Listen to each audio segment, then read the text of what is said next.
J'accueille aujourd'hui Evelyne Guébard. Bonjour Evelyne. Bonjour.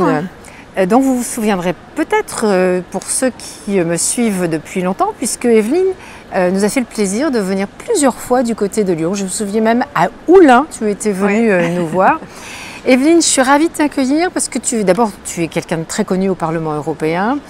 Tu as une longévité de mandat, une continuité dans les sujets qui t'intéressent. Tu es une des députées binationales avec cette double appartenance. Et c'est peut-être la première question que je voulais voir avec toi. Comment on vit encore cette double appartenance, cette double culture? Oh, c'est une grande chance en fait ici au Parlement européen parce que ça donne une possibilité de montrer que même si on vient de deux pays différents comme moi, la France et l'Allemagne, je réunis deux cultures, deux traditions. Alors dans les discussions aussi avec les collègues français et les collègues allemands, parfois il y a des misententes. Et on se dit, mais pourquoi? Et tout à coup on se rend compte, alors là je sais dire, mais attention, si tu réagis comme ça, l'autre va pas... Tu as des grilles d'explication en fait. Oui c'est ça, exactement, parce que je comprends les deux cultures. Et ça c'est quelque chose de formidable. C'est assez et on en profite d'ailleurs, oui.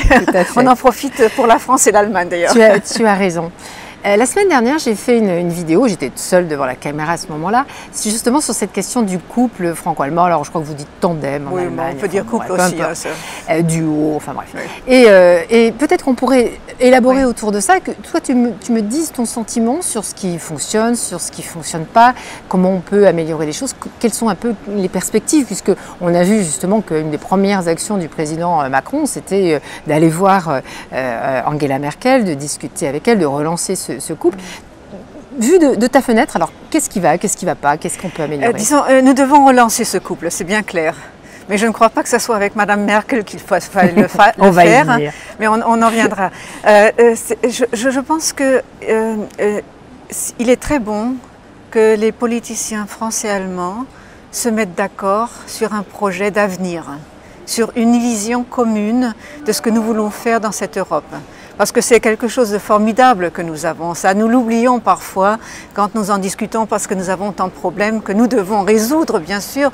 Mais il ne faut pas oublier que nous avons trouvé la paix, que nous avons réuni deux pays, la France et l'Allemagne, qui ont toute une longue histoire de plusieurs centaines d'années de guerre entre elles.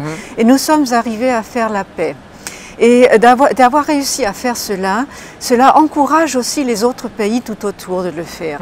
Il ne faut pas les oublier. Surtout ne pas faire un couple franco-allemand et dire bon les exclusif, autres exclusif, ça ne va pas. Mais je pense de se mettre d'accord, de mettre en avant ce que nous avons en commun, justement cette volonté de faire une politique pour les personnes, pour les citoyens et les citoyennes, qu'ils soient mis au centre des préoccupations de la politique. C'est à cela que nous devons travailler et qui n'a pas été assez fait ces derniers temps.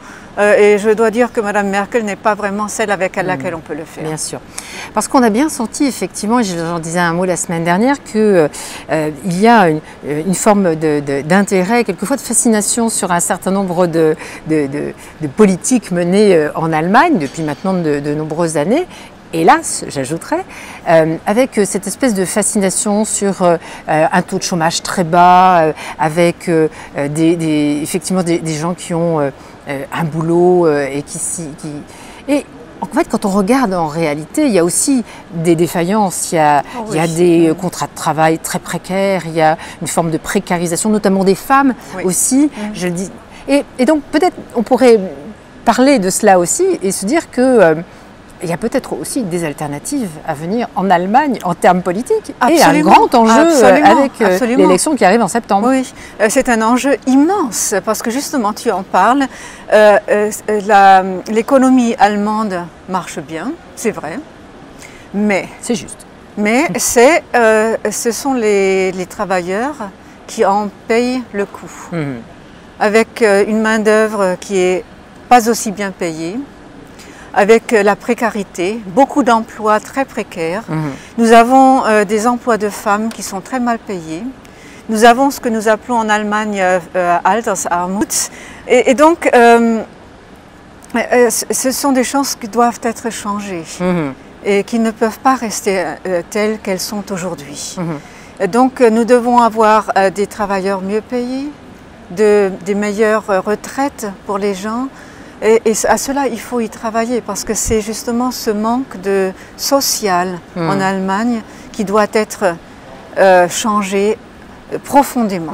C'est sur quoi insiste Martin Schulz dans sa campagne, l'ancien président du Parlement européen, je le rappelle. C'est sur cela qu'il insiste. C'est sur cela qu'il insiste, c'est un des points forts, c'est l'égalité, c'est l'égalité des chances dans toutes les facettes de ce terme qu'il met en avant. Et je pense que c'est ce qu'il faut faire. C'est ce qu'il faut faire parce que il y a la différence entre ceux qui sont riches et ceux qui sont pauvres, cet écran s'agrandit sans cesse. Surtout depuis que Mme Merkel et M.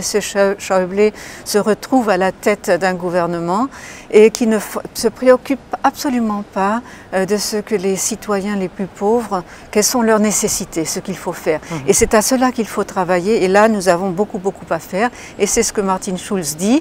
Et ça fera aussi changer cet écart qu'il y a entre l'économie de l'Allemagne et l'économie des pays du Sud, de l'Union européenne avant tout, cet effet qui fait que